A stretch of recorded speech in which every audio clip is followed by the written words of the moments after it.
Ake sizifune sizithole Mabhodla TV. Mabhodla TV.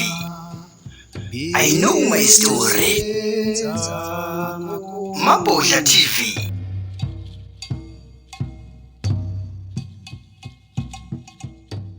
Bingelele ngibonge mpokamabhodla ukuthi ngibe ingcenye kulolu hlelo olubaluleka kangaka namhlanje la sokhuluma ngezinto ezibalekile njengoba usuke washo ke nguNhlanhla ngwakamhlakwani Sibongo ngusihlalo eMkhile Badesk kwiThekwini region futhi ngenhlanhla ke nami khona la eWard 14 ngokuzalwa futhi khona la. Ngiyabingelela kakhulu ngiyalibonga futhi nethuba. Sibonga kakhulu baba Mhlakwane nokuthi nje uzinikeza ithuba nesikhathi sokuthi ukwazi ukusivakashela lapha. Ubani ubaba Mhlakwane? Ubaba Mhlakwane nje ubaba nje kade umfana okhulele khona kule ndawo ngaphansi kwaseDasenhoek. iDasenhoek ke inkulu noma ubalidasenhoek ubalindawo enjengoTonutu ubalindawo enjengoMantsenseni ubalindawo konkondengezi Mamdekazi nje ubona Mamdekazi kuTwitter sisetha khona iDasenhoek Hall khona ubalo Marine Ridge ubalo Mpola ubale oTshela Imnyama indawo nje umuntu akhulele kuzona lezi njengoba sengasho phambili ukuthi umuntu ke uzalule kuyona le ndawo. So ngokukhula ke umuntu ukhule kakhulu ngaphansi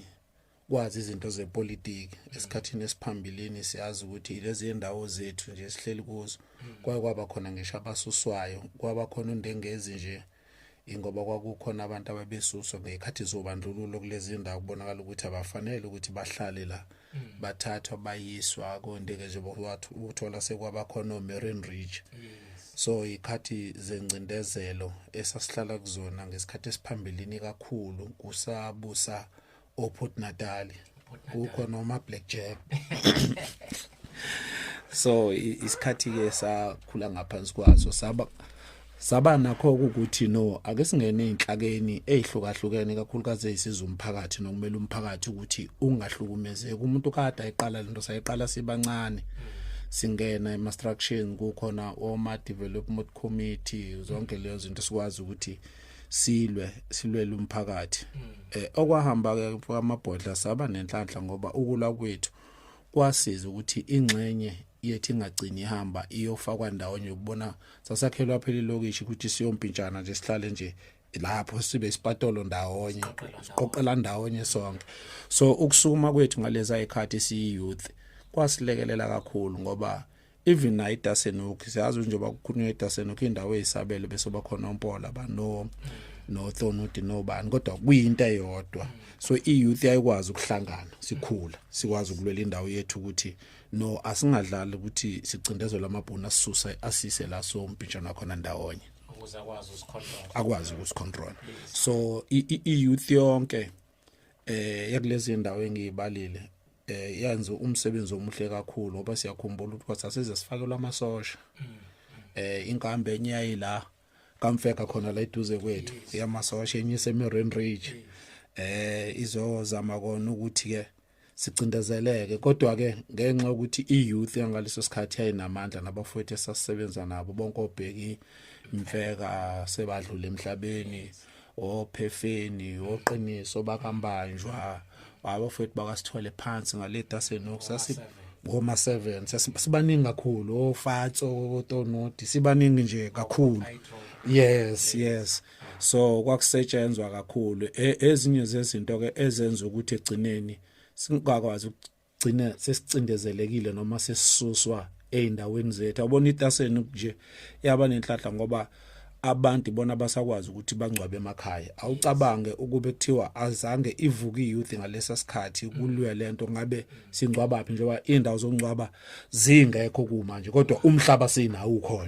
ukhona umhlaba kodwa sinayo indawo yongcwaba kwevena abathize. So izo zonke izinto ke esakhula silwela kodwa namhlanje ke sikolunye udaba. So mhlawumbe ungakusithatha usibeke esithombeni ezusihlalo eMkhile Badesk ukuthi luthini uhlelo lwe-MK Labour Desk la KwaZulu-Natal. Sibonge mfowethu amabhola. Yes. Njengobusho usushilo ukuthi wahamba kwabakhona ubaba umsholozi uNxamalala uGedlehlekisa owabe seqhamuka neMK Party. Yes. Ngenxa yezathu ezithize eyithintayo njalo inkululeko yethu nomzabalazo wethu ungeneliseki. Siyazi ukuthi uma sikhuluma ngoNxamalala sikhuluma ngobaba noma sikhuluma ngopresident ohlukumezeke kakhulu. Yes. Kakhulu ngicabanga ukuthi kuthina njengoba sesikhulile nje abantu abamsekela kakhulu kwisifundisi esengale ku ANC sisonke sika ANC singangaphumi kwakuyimina Bishop uDube uBishop uNgcobo uTB kanye ke nabanye abafundisi ukhona umunye umfowethu wase Free State naye uBishop Makolwane naye nabanye abafundisi abaningi ababekhona esasisekela nawo uNxamalala kakhulu uqalisa ikhathi zamacala siya ko Maritzburg eseThekwini Sigqiqa simsupport sasisupport ithi support yethu ke yayithi thina njengabantu ababuye babe kuyikalizwi akekho umuntu ongani mesesenkingeni bese simshiya ngoba noma ngabe usenkingeni ukuthi uyenzile leyo nto noma akayenzanga umsebenzi wethu thina njengabantu bakalizwe ukuthi lo muntu simeseke not ukuthi sisekela into emba yenzile kodwa ke uNkulunkulu yanika nithu lesibili. So eyintweni ezazi khona ke nathi ezinye sasibona ukuthi izinto ke ezingamampunge nezinto ezayitshalwa ngenxa ukuthi kwakubonakala ukuthi uyamlwela ngempela umuntu omnyama. So sasimnikeza kakhulu isupport. Okuhambe kwahamba ke nje bekwasevula MK Party. Sabona ukuthi ake singene sihambe naye ubaba simsekele ngoba nathi besingasaboni kahle la ngala kagogo. Besingasaboni kahle. Nothi ngoba bebabi bonke kodwa kukhona izinto bese sibona lezi abeyibona naye ukuthi azikho right ngoba asisho ukuthi ka ANC mubonke kodwa kube khona abantu esibonayo ukuthi engathi ayi abasahambi ngale ndlela okufuneka ukuthi kuhambe ngaqhubeka kuleli impilo zabantu. Now utheme ngabeke uNxamalala lesephumuka soba khona iMK then ke kwiMK Party uBishop uNgcobo lade ngibala uTB waba omunye obuyayo ahambe nobaba ila kuzaleka khona ke iMK Labour Desk ngaphansi kweMKP njoba sekukhona lento ekuthiwa iMK Labour Desk okuyiyona ke elwela kakhulu amalungelo abantu abasebenzayo nabantu abangasebenzi nabaxhaphazwayo. So ke ibisihlala phansi eMK Labour Desk ibheka ukuthi lezi zinto ezishiwo ugovernment ukuthi imisebenzi ayikho njoba sasonke ukuthi kuyiqiniso iqiniso ukuthi imisebenzi ayikho noma ikhona yini. So iMK Labour Desk ikwazi ukuhlala phansi ke ibuke lezi zinto ngempela ke esitheme sesisebenza sesingene ngaphansi kwazo siyibheka siMK Labour Desk sathola ukuthi hayi anginjengoba nje bakhulunywa ukuthi kuthiwa imisebenzi ayikho imisebenzi ikhona. Now uhulumeni wethu uyiyekelele kakhulu imingcele wangakwazi ukuzivikela singama South Africans. Waqhamuka abantu abakwamanye amazwe not Africa kuphela. Kufuneka bayi-understand abantu lento ngoba kungathi uma sikhuluma ngama foreigners sikhuluma nje ngabafowethu base-Africa but kuqhamuke inqwaba yangaphandle nakwamanye amazwe bazongena la ngaphakathi ngokungemthetho abanye bangena ngokusemthethweni. But kodwa thina njenge MK Labour Desk esitholile sithola ukuthi imisebenzi ikhona kwamabhodla mningi kodwa kuhambe kwahamba kwakhona lawa ama illegal foreigners angena athatha imisebenzi ngaphakathi kwase kuyiwona asesebenza ebemaningi abantu bethu base South Africa baphela lo msebenzi ba reject. Now ke intithi asihlabi kakhulu thina njenge MK Labour Desk ama illegal foreigners but sihlaba abaqashi nabo because abaqashi ibona abasebenza lento ye exploitation ukuxhaphaza abasebenzi abaqashi bathola ukuthi uma kuvuleke lela gebe longena labantu ngaphandle then base bebuka ukuthi uma besebenzisa laba bantu bebafaka emsebenzini ngoba laba bantu abafowethu bangaphandle abanawo amaphepha aqondile. Now uma bezothatha bona babafake babaningi bazokwazi ukubacindezela bese benza inzuzo eningi ngabo iprofit. Then uma sebebonile ukuthi laba angithi labantu abanalo amalungelo now uma laba bakithi kade behola u300 a day uma lo ehola u100 uzowuthatha u100 ngoba akukho la ezoya kommangalela khona amcebe khona ngoba vele la ngokungekho emthethweni. Uyayizwa leyo. So now ke manje umsebenzi abesethola ukuthi axhaphaze kwayena ke lo ongenawo amaphepha ama illegal foreigners kodwa wenza inzuzo. Now kahle ke iMkelipa desk ibonile lento ukuthi so ake sisukume ngifuna ukuthi siveze kahle namhlanje lento uyabonga ukuthi nikwazile ukuthi nihlale phansi nathi kungabe ngathi siyabandlulula noma silwa nabafowethu baseAfrika cha asilwi nabo lento ihlukene kathathu. Sifike sibheke ukuthi khona abantu abangenela ngokuthi kunezimpi emazweni abo babaleka bazohlala la bana amanye ama passport yabona abanye futhi bangenela ngaphakathi abanazi imvume zokuthi babela ngaphakathi abanye bala ngaphakathi bayasebenza banemvume ezibanikeze leso sikhashana sokuthi basebenze ngaphakathi. Now kodwa into esitholayo abantu abaningi abasebenzayo yilabo abangenazi imvume qobo. Asilwi nalabo abanemvume ukuthi wakhona amaphepha abavumelayo ukuthi mhlawumbe abanama special skills ukuthi uyayizwa nabo labo abanama skills akusho ukuthi bazosebenza la waphakade phela kufuna ba transfer ama skills uma usuyenzile lo ufikile la ufundisa ukuthi le mic yenziwa kanje ufundisa umuntu wase South Africa ukuthi le mic yakhiwa kanje then masusiqedile leso sikhatha esikaliwe ukuthi ube la ngaphakathi eSouth Africa busuyashenxa. Now ayisenzeki ke leyo nto. So abaqashi basiqhathile singama Africans sisodwa basiqhathile ukuqala lokho. Okwesibili kwase kuba khona ukuthi kwabanye bethu base bethatha lento bayibuka bayibhekisa kakhulu kubantu baseAfrika kanti kukhona nayo le gang yoma Somalians khona bonke laba abanye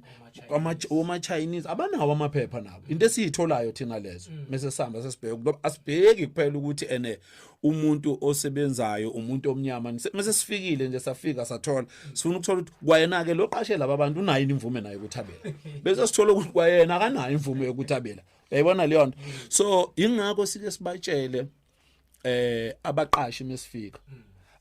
asisebenzi ngokuthi mesifika emfoka amabhodla sizolwa silwe mhlambe nabaqashi noma nabasebenzayo thina mesifika thina as Mkelipa desk asiyi kuma foreigners kuma illegal foreigners siya kumqashi uyena uqashile abantu bese sifike sifuna ukuthola ukuthi ke laba abantu abasebenza la basebenza ngosemthethweni manje ukuthi masiya thina sisuke sesi na information yonke sitsheliwe ukuthi lapha kunama illegal foreigners amangaka kuholwa imali engaka into ebhlungu ngoba amabholito umuntu wakithi uhola u70 rand wenza 6 to 6 uhola u70 rand and nabo laba baseAfrika akumnandi kuthina uma besizobafica sibethole begqilaziwe benziswa behola lezi imali bakhelwe even izindlu ngaphakathi emafemini ngemuva bavalelwe khona and basebenza laba bantu ngendlela ukuthi bayazi ukuthi abakuvumele ukuthi babela uthola ukuthi umqashi ubavalela ngo6 to 6 abaphumeli ngaphandle because kuyazi ukuthi Mkelipa desk khona Mkelipa desk ifika izofika ithole lento. So kahle thina siyikoqedisa inkwa sabantu bakithi kodwa siyolwela abantu bakithi ukuthi abaphile impilo engcono siyolwela abantu bakithi ukuthi abahole imali efanelekile awukwazi ukuthi la eSouth Africa uhole u5 rand ngehour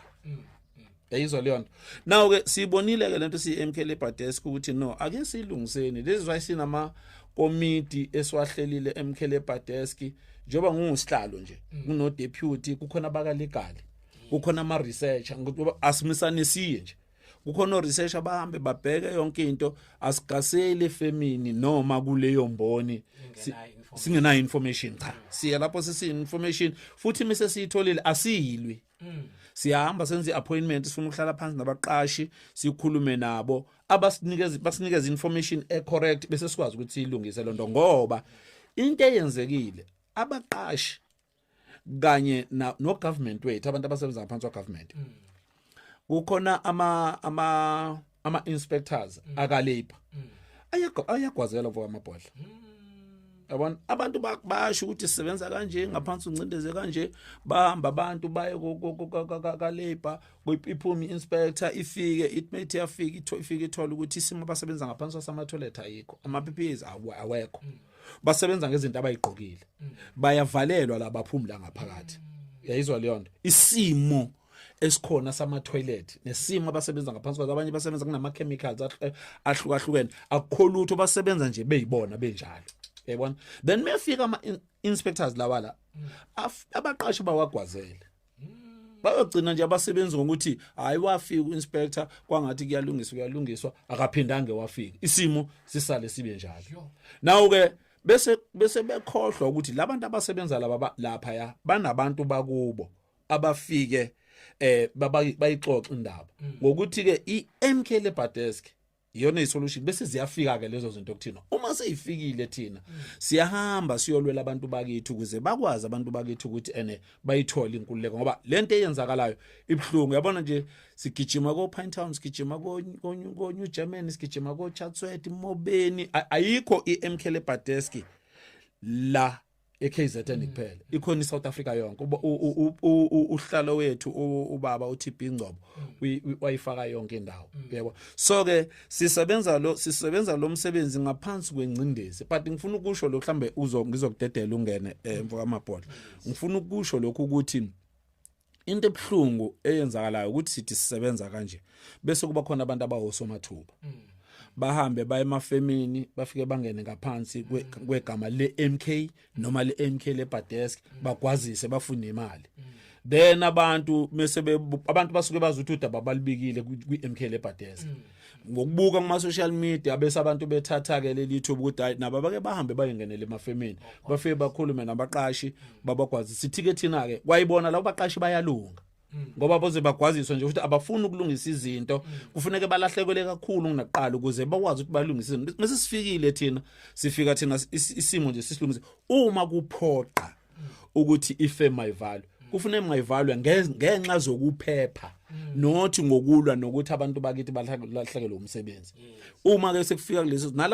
nalapho mekufika kulesi simo kusuke sengenele uDepartment of Labour kwangenela amaphoyisa kwangenela bonke abantu asimisana nje sifike sidlove iMK Labour Desk ayiyona lento abanye abantu abacabanga ukuthi yiyo thina sisebenza ngendlela ehlelekile neumthetho sisebenzisana namaphoyisa la sekufanele sisebenzisane namaphoyisa but kukhona ke laba bantu ke abonayo iSanfo sawo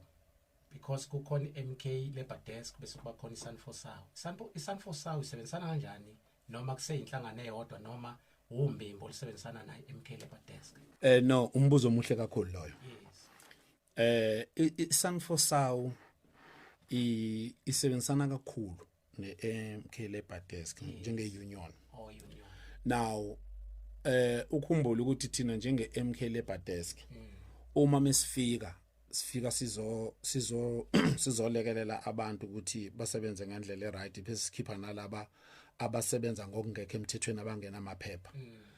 then kuyenzeka lamvo kamabholo uthola ukuthi ke kukhona nje ifirm exhaphaza abantu yabaxhaphaza nje na benzo 626 nobathi ngichaza bahola imali engekho bahola u350 benza 626 basebenza 7 days a week uthola ukuthi bahola 350 or 400 500 now bese uthola ukuthi kulabo bantu ke abasebenza lapho let's say ama South Africans kuphela awekho lama illegal foreigners now uma kunesimo esinjengaleso asuke ke thina njenge MK Labour Desk sihambe siyongena lapho into esiyenzayo sifuna ukuthi sibize abasebenzi sihlale nabo eceleni iqala sikhulume nabo sixoxe nabo basinikeze zonke lezo zinto bese siba checka abasebenzi ukuthi ikhona ini union angeyizwa leyo nto then ke bese beyasho abasebenzi ukuthi i-union ayikho noma i-union ikhona kodwa ke leyo union ayisasizi ngalutho bese siyasho ke ukuthi lalelanike njengoba senilibekile udaba lenu asikwazi ukuyongena lapha sifike silwe nomqashi wenu ngoba sizofike silwe naye abese sale dubela kunina niqale ngama short time aye ngokuyagcina senixosha emkhele eBadesk ayikwazi ukuyobalwela labo bantu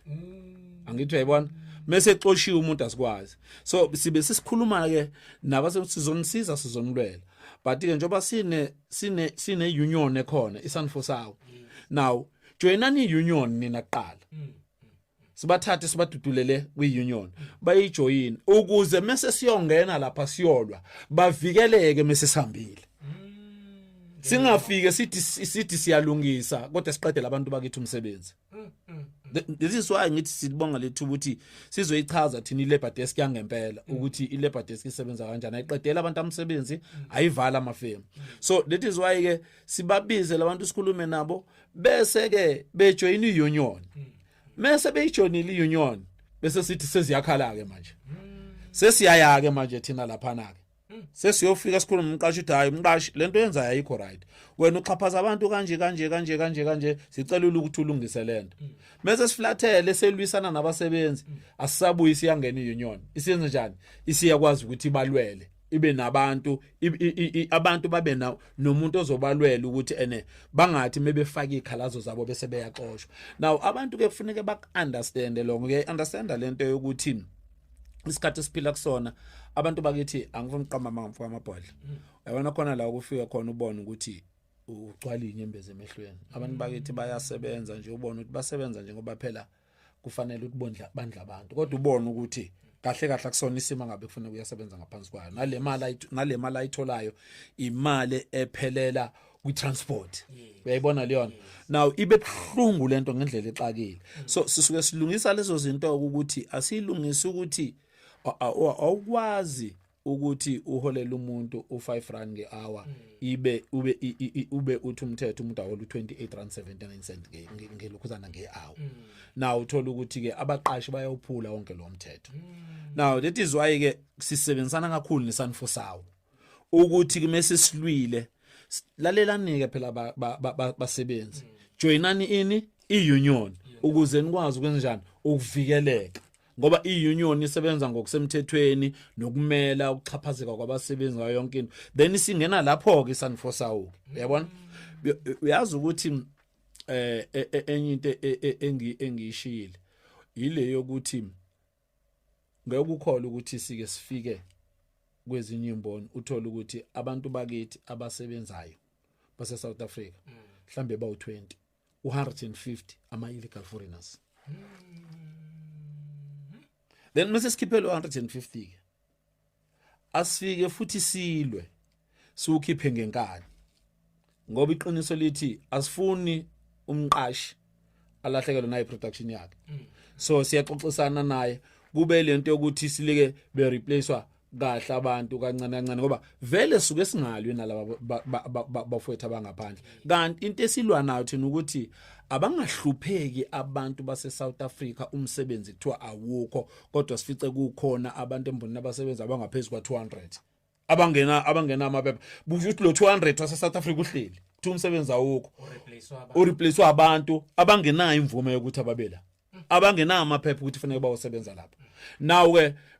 ibukeke lento mase sibhekise laba abantu befika ku200 futhi befunele abantu bakwazi ukujoinani iunion ngoba lo 250 sifice lapha ubusebenzwa wona lama legal foreigners ayaqhashazwa ayikho into abekho abantu abaxhaswa njengalabo abantu yazi laba kulabantu mawuthi ufikile uthi ufuna ungena singayifakile izinto ze-MK Labour Desk singenisa nje ufuna ukungena noma isetoilet uqhafuza ungena kumaxhafu la ubona khona ukuthi ngisho na ufuya ingulube akubi nje kodwa kuthola ukuthi ngaphakathi eimbonini so isimo esibhekana naso sibi kakhulu but ke kodwa ke iunion iyona sikwazi ukuthi isilweke kulezo zimpi iSanfosawo yenganibona nebhizi lapha ko Chatsworth nakwezinye indawo nilwa mhlasimbe umuntu ohlele ekhaya office ukwazi ukuthi mina mangifisa ukungena lapha ya uma sek remove umuntu o illegal iziphi izinto ekufanele ngibe nazo noma ama qualifications ekufanele ngibe nawo noma kufanele ngenza ama CV njalo njalo. Asimesane sisuke nje futhi senze imashi. Yes. Sifike la embonini sifuna ukukhulumisana nabaqashi. Angifuni uqamba manga. Kukhona abaqashi sifike sithi mesikhulumisana nabo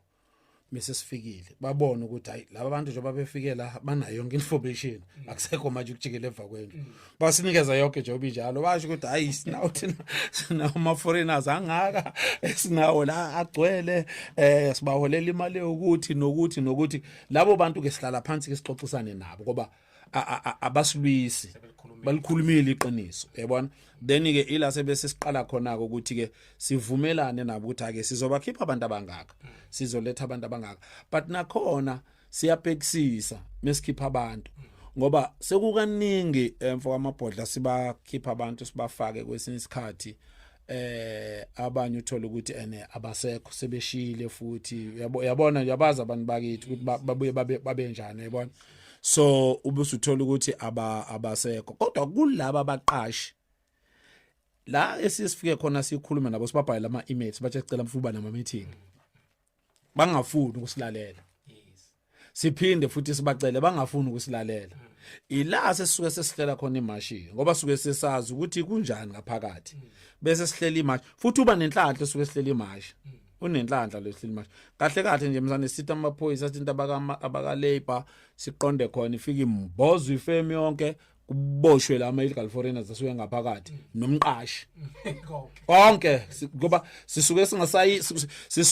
singasalandi lo inspector lo wabo abamgwazelayo uyabona. Now ke asifuni ukuthi sheshe sifinyelele kulapho uma kuukuthi sisuke sizwana nomqashi sivumelana ayisolo ukuthi wonile lento ayenzayo ayikho right bese sikwazi ukuthi silungisela abasebenzi ke abahola imali engaka ama-hour abasebenzayo abasebenza ama-hour mangaka ama-overtime awakhokhelwe. Uma ke sekufika leso sikhathi sithatha ama-CV kuba khona ama-CV sikhulume bese ke thathwa ama-CV ahanjiswe kube ibonaka abantu abathathwayo bayosebenza lapho. Kuyenzeka ukuthi kutholakala ukuthi nje ama general worker kukho into ezitheni ezifunakalayo siyakwazi futhi ukukhuluma nomqashi angena umuntu ingekho kwaleyo CV futhi kodwa sizameke lapho ukuthi sithathe futhi nabantu abasuke beseduze eindaweni ezinjengo Chatsworth nobani labasebenza la ngaphakathi eduze mhlambe kutholakala abantu abazosebenza abazobalula ukuthi baye khona ne transport nemali ingabi imali ingapheleli kwi transport yayibona leyo kodwa nje siyathatha bayawathatha ama CV then start sihambisela but inkinga esike sibhekene nayo ukuthi abantu sicela ukuthi babekezele uma kusokukhishwa abantu kwakhona ama CV athathwa akusho phela misathe mhlambe lawo ama CV kwakhona umuntu esithi awabeke kuyena mhlambe emphakathini ngoba asithatha ama CV kumamashi cha asiwathathi kuba khona ama register mhlambe isemphakathini dasithi mase nama meetings khona bese sicela bona ukuthi awezi kuthina ama CV abawagcine bona senzelani uma sekukhona abantu esibatholayo sazi ukuthi sizoqonda lapha siwathatha ama CV. Now kukhona ke abantu mase bebona senza lelo hlelo bese beyofaka umoya omubi wokuthi nina kufanele ngabe seniyasebenza kanti lento akuyona into ya overnight into ekufanele isetshenzwe babekezele kuthathweke la ama CV futhi ngeke ama CV uma kuthiwa awu100 ucabanga ukuthi kuzodi kuphela inyanga asobothatha abantu kungenzeka ukuthi wathi kuthatha about 10 thatha about 15 ngoba kuyenzeka manje ufike endaweni ukuthi kukhishwa abantu yebo into enjalo so sifuna ukuthi basibekezelele futhi kugcizelele kuloko kushoyo kade ukusho ukuthi MK Labor Desk bangabona nje uMK Labor Desk bese becabanga ukuthi silwela abantu beMK cha iMK Labor Desk silwela wonke umuntu akukho bawofakazi akukho la sifika khona emfemini sifika sithi ngiphi inhlangano thina sibheka umuntu omnyama ngoba la CV anikhethi asikhethi sibheka umuntu omnyama thina kuphela ukuthi na ukuthi uyinkatha uyiNC uyiDA uyiFF asingeni lapho thina kodwa sibheka inhlupheko yomuntu omnyama ucindezelwe lapha bese sikwazi ukuthi lo muntu akenze njani akasizakala akwazi angene namalungelo akhe akwazi ukuthi awathole ngokusemthethweni so ke isebenza kanjani iMK Labor Desk. Mhlasimbe liphi ikhwelo ngalihlaba entsheni because intsha yamanje isinokunganaki. Asibonge mvuka amabhodlo okokuqala engakusho lokho kushoyo imfundo ibalekile imfundo intsha yakithi ayifunde 2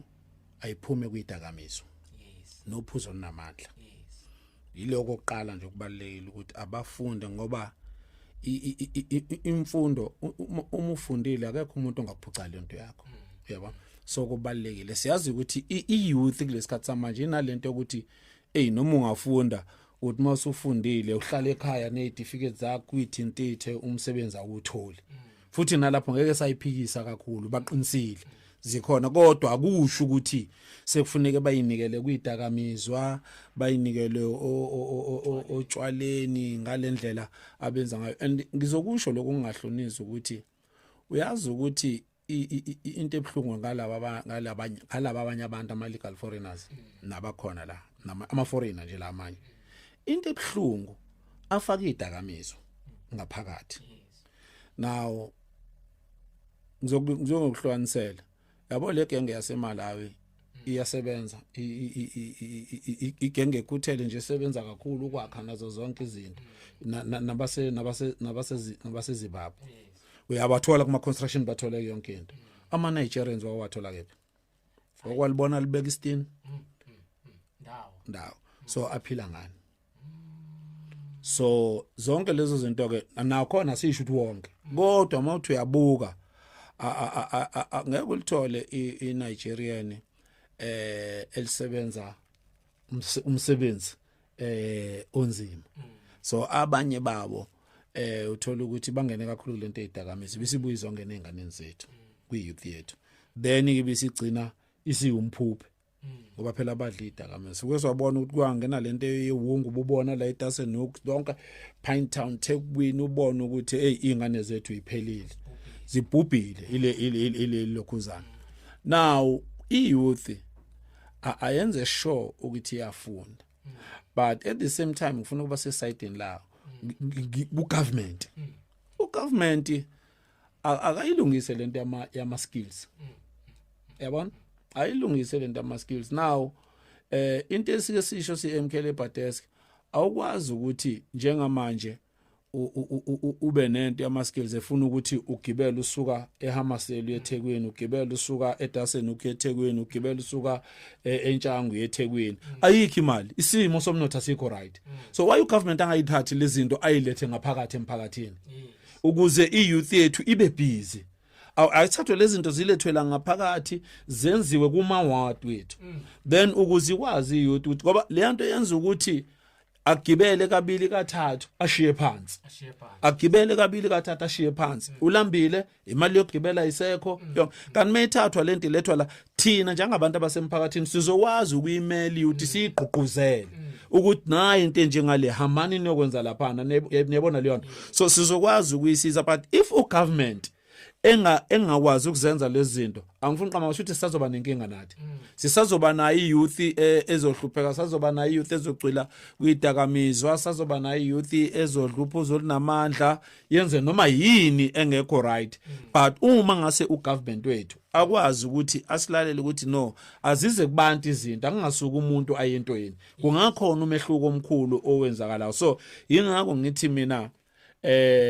angifuni ukuthi ngishaye kakhulu i-youth yethu ngoba siyayibuka izimo nathi sikhule ngaphansi kwazo siyayibuka izinto esikhule ngazo yabona oma bethu basikhulisa thina besebenza emajardini behola into engekho nobaba bethu yabona now uyasibona ukuthi isimo ke lesiyana lesiya nesimo sikusona manje siwes manje uyabona siwes manje so sekufuna ukuthi ugovernment kube khona into ayenzayo ayishintshayo angithi ugovernment mfoka amabhola ukhona labo 350 siyeke zonke lezi imali eholwayo thatha lo 350 oholwa njalo ubola ngenyanga ngithi siba ngake South Africa plus or minus 65 million okay ake sithi nje mhlawumbe ke abantu abahola labo 350 mhlambe bawu 30 or 35 million singafiki lapha siba lapha amabhillion amangaki la ugovernment abakhipha ngenyanga every month amabhillion amangaki so bengeke wathathe le mali kuthi South Africa ayikho imali but labo 350 bayaphuma awukayibali lezi ezinyo imali sikhuluma ngo350 kuphela so uyabona ukuthi ikhona imali eSouth Africa kakhulu but lo 350 unqamula abantu izandla unqamla abantu izandla 350 wenza ukuthi umqondo wakho uhlala ku 350 ayikho into okufanele ukuyicabanga ngoba wazi ukuthi 350 wamahala lo 350 ngeke ukwazi ukusuka la ugibele la eDasenhoek uhambe uye Pine Town uyothenga uAncaroline busiyabuya ngalo 350 now yini yenza ukuthi ugovernment wethu angathathi la mabhillion awakhipha ngenyanga kube khona izinto azenza for ama skills development ukuze sikwazi ukusebenza ngoba ngeke nguthole lo 350 ngenyanga uma kube ngase kube khona izinto ezizwa for ama skills development kwazi ukuthi sisebenze ungenza imali enkulu ngenyanga mhlawumbe ungathola ukuthi a month uyawuthola noma u12 noma u15,000 up to 20,000 kuya ngento esebenzayo esebenzelayo because uthathe le mali wayifaka la ama factory angawavula mangakanani ngala mabhillion just ngenyanga eyodwa times ake la mabhillion ngisho nje umbukeli wethu nomlaleli awuthathe nje lo 350 out times nje ngo30 ngo35 million ukuthi kuphuma malini so izinto ke lezi nje ugovernment wethu akangayibulali youth akangayibulali abantu bakithi ngalezi imali ezingabasinzi umqondo wethu sifane nama ngathi siyashe elifakwa amahanisa ngithi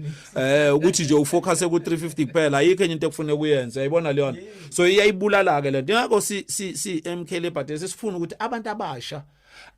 ababe khona kulezi zinto sibabiza sihlala phansi sikhuluma nabo ngoba ibona sibathembile ukuthi bakwazi ukulwa balwele izwe lethu asalwe physical manje kodwa kufuneka silwe ngani ngomqondo nalento engishilo imfundo iMK Liberty Desk iyakwazi ukufinyelela ezibhedlela mhlasimbe konesi iphinde ifinyelele kothisha njalo ezikoleni ngoba siyabona lento iKapa ke yazi yangenela ngisho ezibhedlela yangenela ngisho ezikoleni yama illegal abantu abasebenza eSouth Africa kungekho emthethweni MK Liberty Desk isebenza yonke indawo akukho la ingangeni khona la umuntu wakithi khona la exhaphazeka khona la umuntu wakithi ecindezelwa khona la umuntu wakithi kuthothi uhola imali engafanele ukuthi ngabe ayihola khona la kuneyinkinga zomsebenzi khona MK Liberty Desk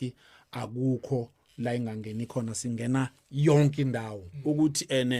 ikephi but masusithintile nje siyakwazi ukuthi sifike sihlale phansi silalela udaba lakho silibone sikwazi ukuyongena silekelele la kufuneka silekelele khona akukho ukuthi mhlambe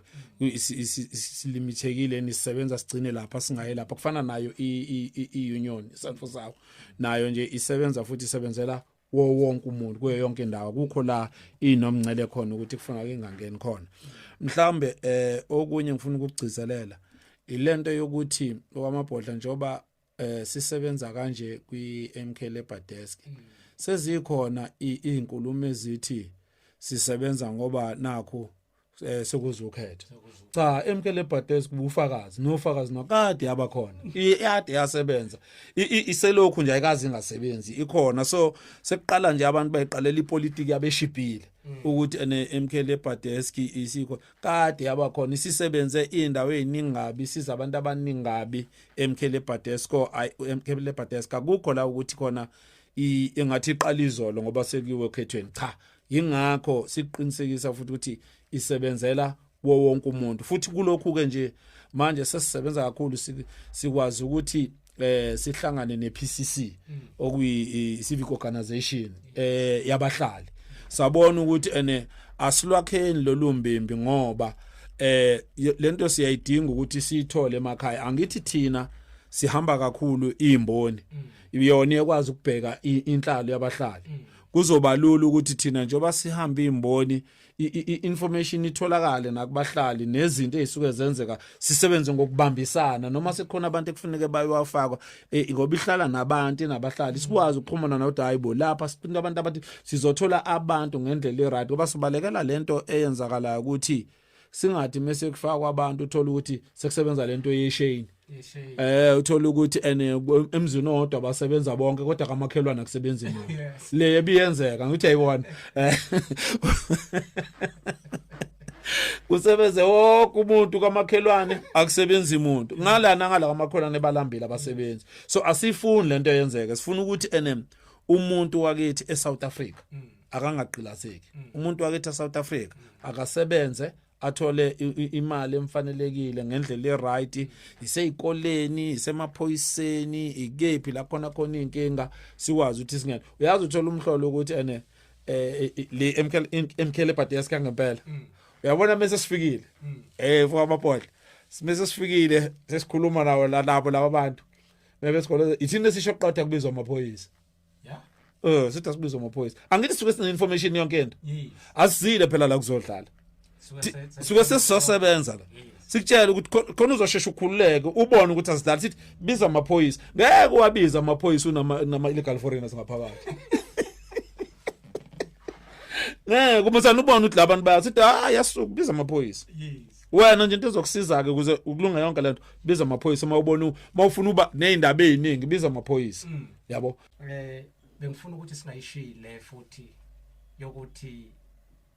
umehluko umapi phakathi kweMK Labour Desk neMK Lakho because kunalabo bantu abangasazi manje abadidekayo ukuthi kukhona iMK Labour Desk kukhona iMK Lakho. Okay no sibonga mfowamabhola no iMK Labour Desk isebenza ngokwayo ne bekuyi MK Lakho if I'm not mistaken kodwa manje Lakho ngicabanga ukuthi i-civic organization nayo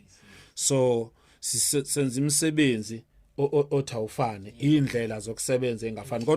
kodwa sonke silwela leyanto eyodwa yomuntu omnyama egcineni ukuthi akangaxhashazwa so ke babantu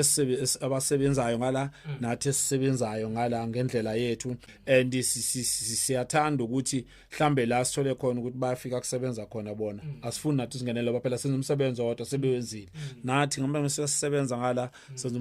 umsebenzi wodwa sesisebenzile so kodwa nje kafishane nje mfamabhodla ingane kaMamoya yedwa sisenza umsebenzi nje wethu lapha ngendlela esisebenza ngayo ukuthi umuntu wakithi egcineni akwazi ukuthi akhululeka aphile ngoba bacindiselekile abantu kulezi zinto zomsebenzi. Yes hayi elakho lokuvala nje bakumhlaba no elami lokuvala mfowamabhodla engakudlulisa nje South Africa yonke yokuthi MK Labour Desk abayithembe. Ngidlulisile isixwayiso sokuthi bakhona abanye futhi ngifuna ukudlulisa namanje ukuthi abayeke abantu ukusebenzisa igama leMK nele MK Labour Desk ukufeza inhloso zabo befuna ukubulala iMK. Siyathola kuyaphuma kwezinye indawo ku social media ukuthi iMK Labour Desk ilwana nabelungu namandiya cha asilwi nabelungu namandiya silwa nokuxhaphazwa kwabantu thina so singabanikeza ichallenge nalabo abathenza lokho sihlale phansi bese kutholakala ukuthi lento ekuthiwa labantu ekuthiwa silwa nabo kubonakala ukuthi asilwi nabo silwa nezenzo zabo ezimbi abazenzayo so ngifuna ukuthi ke abantu abayisupporte kakhulu laba nenkinga khona abasithinte basitshele ama office ethu akhona ioffice leka national le MK Labour Desk ne Sanfosao lilapha ya ku Smith Street eSangro House 13th floor bese kuthi ele region likhona la ePinetown 79 Crompton Street 213 Wakefield House so opposite ne Civic Center la ePinetown so sinama office awethu sinaleli seThekwini eliku Smith Street Sangro House ku 13th floor bese siba naleli lise Pinetown 79 Crompton Street ku Wakefield House so abantu bangakwazi ukuthi basondele khona kulezi ndawo uma benenkinga andike ngifuna ukusho lokho ukuthi uma kunalezi izinto ezithola la kucindezela khona abantu bakithi la kugcwele khona abantu bokufika bevalelwa ngaphakathi endlini benziwa zonke nabantu bakithi ke laba baxhashaza emalini sifonele uma lapho sinikeza information yalabo abantu cha ungasabi ukuthi ngeke sifike sithene usibani usinikeza information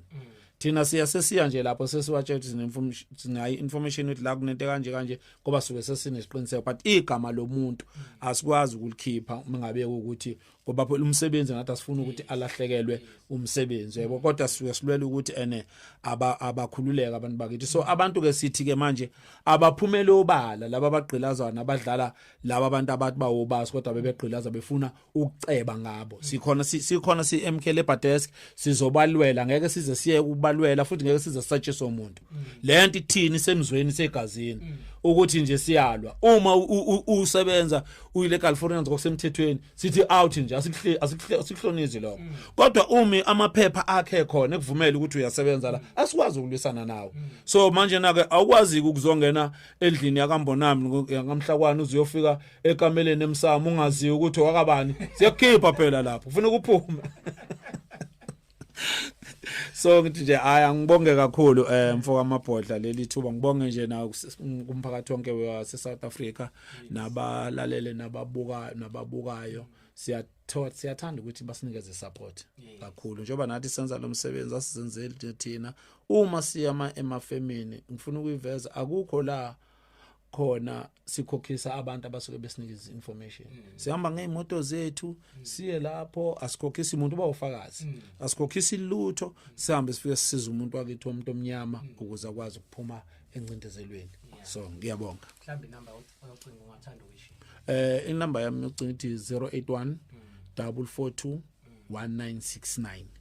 uchairperson weMK Labour Desk kwi eThekwini origin osemsana no Bishop Ngcobo uTB Ngcobo oyena national chairperson mhlambe ngayiphinde number futhi 081 442 1969 iyona ke le number akuze uma inkinga ke mase sithinta kuyona ke bese sifika qathatha lapho ke sike singasazile sibonge kakhulu ngabe ngenza iphutha ungabongi sinikeze ithuba njengoba awunikanga nje uba umhlakwane kodwa unike MK Labour Desk yonke